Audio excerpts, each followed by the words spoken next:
Assalamualaikum warahmatullahi wabarakatuh. Pemirsa TV One dimanapun Anda berada, Maqam Ibrahim terasa nyaman ngajak nyonya sambil membaca ayat-ayat. Salam silaturahim dari Taufikur Rahman. Semoga semuanya selalu sehat walafiat.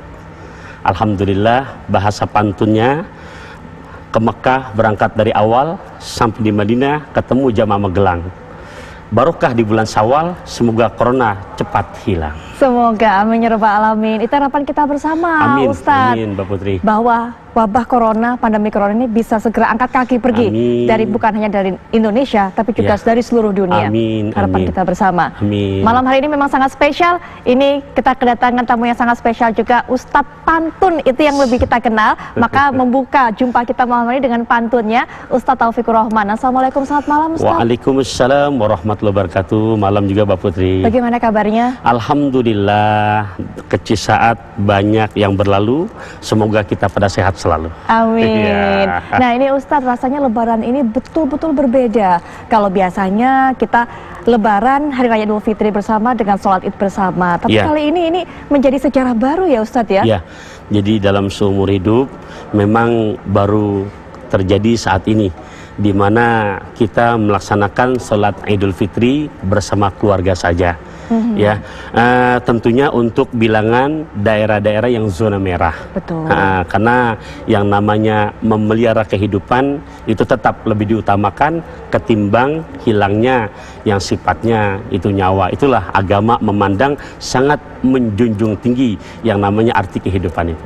Nah ini menarik Ustadz, Iya. karena kalau walaupun memang sudah terlewati begitu kan, tapi rasanya kita masih terus bisa mengedukasi atau kan memberikan pesan kepada masyarakat, menyadarkan masyarakat. Iya. Banyak kemarin itu kejadian di berbagai daerah, masyarakat warga ngotot di zona merah, tapi tetap ingin sholat jamaah, sholat Id, sehingga pemuka agama daerah, pemimpin daerah memberikan himbauan tidak didengarkan. Itu, Iya. padahal kan sebenarnya walaupun sholat Id di rumah masing-masing tidak mengurangi pahalanya ataupun hikmahnya sendiri ya Ustadz ya? Ya, jangankan untuk sholat Idul Fitri yang memang hukum asalnya adalah sunnah muakkadah.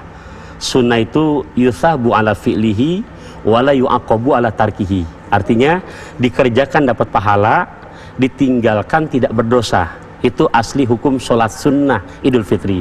Untuk sholat yang namanya Jumat saja, yang fardu, di saat dalam kondisi wabah, kalau bahasa agama ta'un, bahasa kita ya wabah COVID-19 ini, itu yang sholat fardu saja untuk bilangan daerah zona merah boleh untuk tidak dikerjakan, apalagi sholat sunnah. Dan ini hikmahnya bukan sedikit. Jadi Masya Allah, Apa saja hikmahnya, kepiting Ustaz? di dalam kerang dicapit batu, pasang kuping biar terang. Saya sebutkan satu persatu. Baik. Ya, kemudian apa tuh? Yang pertama, buat kita yang mematuhi aturan secara protokol medis, juga yang bilangan di daerah zona merah, ternyata secara nas agama ini bukan baru. Sekali waktu Sayyidatuna Aisyah radhiyallahu anha bertanya kepada baginda Rasulullah SAW, anit taun, perihal wabah yang dimana akan menimbulkan banyak angka kematian. Lantas Nabi jawab, apa ke baginda Rasul jawabannya? Falaisa min abdin yaqau fit taun. Tidaklah seseorang hamba yang di daerahnya sedang ada wabah penyakit yang menimbulkan kematian, fayamkuthu fi baitihi. Dia berdiam diri di rumah. Kalau bahasa kita yang lockdown ya, gitu, berdiam diri di rumah. Ini secara nas agamanya dulu nih, ya, sebelum nanti kita combine dengan ya aturan-aturan yang telah ditetapkan baik aparatur pemerintah kita maupun tim medisnya. Betul. Nah ternyata ketika berdiam diri di rumah, sobiron, dia sabar, muhtasiban, dia ikhlas yang menjalaninya, maka predikat yang pertama buat mereka sama dengan mendapatkan predikat pahala syahid. Tuh hikmah yang pertama. Ya. Jadi sekiranya kita jalani, kita patuhi, gitu, itu tidak sia-sia, mengandung nilai pahala syahid. Syahid. Ya, itu yang pertama. Apalagi, ya ternyata bukan hanya itu aja, tetap dengan adanya kondisi pandemi seperti ini, hikmah yang bisa kita ambil, karena tidak ada segala sesuatu yang Allah ciptakan sia-sia. Surat Ali Imran ayat 191, Rabbana ma khalaqta hadza batila. Tidak ada yang kau ciptakan ya Allah semua sia-sia, pasti ada hikmahnya. Nah, coba kita lihat. Kemarin sebelum kita hari raya adalah bulan Ramadan. Betul. Nah, sekali waktu baginda Rasulullah SAW ditanya oleh salah seorang sahabat, "Qila ya Rasulullah, ayyus shadaqati afdalu?" Ya Rasul, sedekah yang mana sih yang lebih utama? Yang lebih afdal? Nah, Nabi jawab, apa jawabannya? Shadaqatun fi Ramadana. Sedekah yang engkau jalankan, yang engkau laksanakan pada bulan suci Ramadan. Baik. Ya, di dalam kondisi pandemi seperti ini, jujur kita ya melihat kondisi banyak saudara-saudara kita, apalagi yang memang hilang pekerjaan, ya, betul. bahasanya banyak yang membutuhkan. Betul sekali. Nah, tolong Ustaz. kepada ikhwah fillah yang dimana orang-orang yang memiliki materi berlimpah, apalagi mempunyai harta yang sudah sampai haul dan nisabnya, ini kan wajib untuk keluar zakatnya. Betul. Nah, ketika kita menyikapi secara hikmah positif, lantas mau berbagi kepada mereka-mereka membutuhkan, ini Masya Allah nilainya. Ya, nilainya pertama jelas sedekah yang paling utama di bulan Ramadan. Betul. Ya, kemarin kan kalau hari ini baru hari yang kedua kan, gitu. Nah, ketika kita jalani seperti itu, saya di rumah saja bersama istri, ya, saya sampai belum bisa mampu memang tiap hari, tapi dari mulai udah berawal dari semenjak kejadian COVID-19 ini, setiap Jumat selalu Jumat berbagi. Ya, dari pribadi ngajak jamaah-jamaah yang mau ikut andil, kita berikan itu sangat amat manfaat, walaupun hanya sebatas ya beras 3 liter, kemudian sembakonya ya Allah itu Masya Allah buat mereka sangat amat bermanfaat. Nah, buat kita pun yang berbagi, ya Allah itu nilainya sampai Nabi bersumpah, mana qasamalu abdin min sodakoh, tidak ada ceritanya harta yang dipakai sedekah jadi berkurang. Ya, jadi nggak ada kita sedekah jadi berkurang nilai sedekah apa harta kita, bahkan pasti bertambah.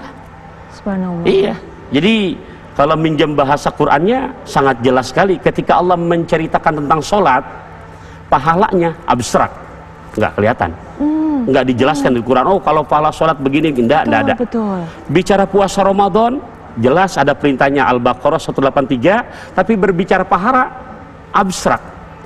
Bahkan dalam hadis qudsi Allah Nabi menguatkan as-saumuli wa ana ajzibihi, puasa hanya untuk aku dan aku yang berhak balasnya.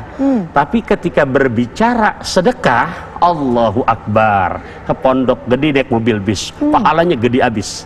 Iya, sampai Allah memberikan gambaran. Bismillahirrahmanirrahim, Al-Baqarah ayat 261, mathalul ladzina yunfikuna amwalahum fi sabilillah kamathali habbatin ambatat sab'a sanabila fi kulli sumbulatin mi'atu habbah wallahu yudha'ifu liman yasha' wallahu wasi'un alim.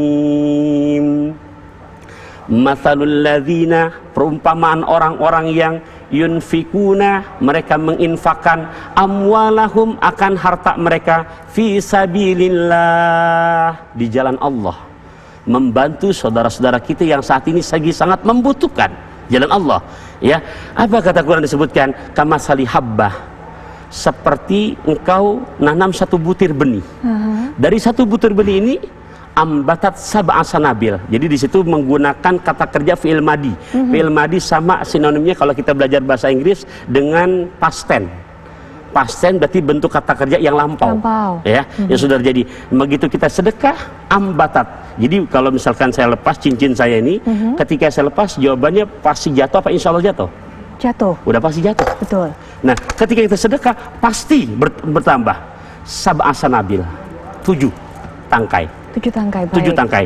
Fikul di sumbulati mi'atu habbah. Setiap tangkainya berisi 100 butir. 100 butir. Nah, itulah buat mereka-mereka yang sekiranya bersedekah takut miskin. Kalau bahasa saya sederhana, kain ihram dibawa dari Mekah, bekas dipakai keliling Ka'bah. Nggak akan pernah jatuh miskin orang yang gemar sedekah, bahkan hartanya makin bertambah. Baik, kita tahan dulu Ustaz, Baik, kita akan menuju nanti kita bahas juga mengenai hikmah-hikmah selanjutnya, termasuk bagaimana masyarakat ini bisa tetap termotivasi di masa ujian, terutama menjalani kehidupan di pandemi COVID-19 ini. Tapi setelah ini kita akan terlebih dahulu melihat kabar terkini.